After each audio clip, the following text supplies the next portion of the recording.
Hi guys, ngayon ay magmerienda kami kasama ang mga pamangkin ng amo kong lalaki. Kakauwi lang namin galing sa simbahan at doon din namin to nabili tong samosa. Pang merienda sana namin to kanina sa simbahan kaso hindi kami komportable kasi walang plato at yan marami kasing mga sauce kaya hindi kami makakakain na walang plato kaya naisipan na lang namin na umuwi at dito na lang sa bahay magmerienda. Tutuwa nga tong mga pamangkin ng amo kong lalaki kasi nasasarapan sila kapag ako ang gumawa ng chai or tea guys kasi masarap daw ako gumawa.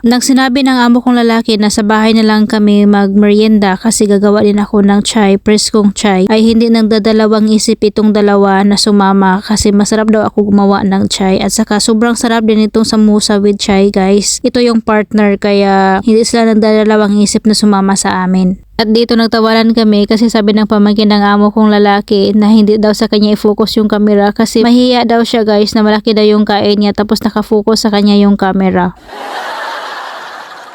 Ganito kami dito magmerienda or kakain kahit marami kami guys, kahit siksikan kami dito sa center table, dito talaga kami kumakain. Hindi kami kakain doon sa dining table kasi malaki. Dito kami nasisiyahan kami kapag siksikan kami at abot-abot yung mga kamay namin sa sobrang liit ng center table.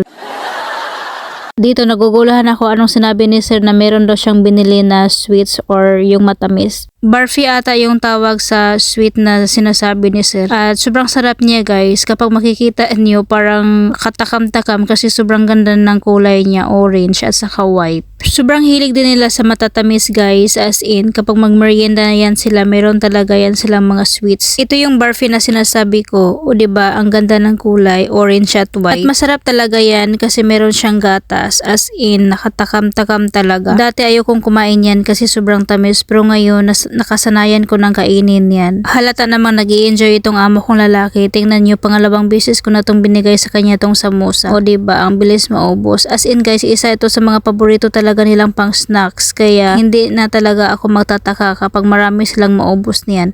At saka pagkatapos namin nitong mag-snacks ng ganito, kinagabihan hindi na kami makakakain ng dinner kasi busog pa. At sa akin naman guys, yung kinain ko yung parang gilid-gilid lang at saka yung panit ng samosa. Kasi yung loob niya guys na may mga vegetable, sobrang anghang kaya hindi ko yun kinain. Yung mga panit-panit lang yung kinain ko. Char, ano ba yan? Panit-panit. Basta yun na yun guys. Yun kasi yung crispy tapos yung mga vegetable sa ilalim sobrang anghang kaya ayokong kainin yan.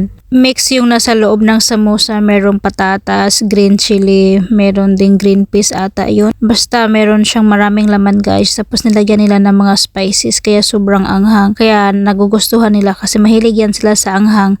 Guys, pasensya na sa video ko, isang angle lang kasi wala akong ibang paglagyan ng cellphone ko. Thank you for watching. Bye-bye!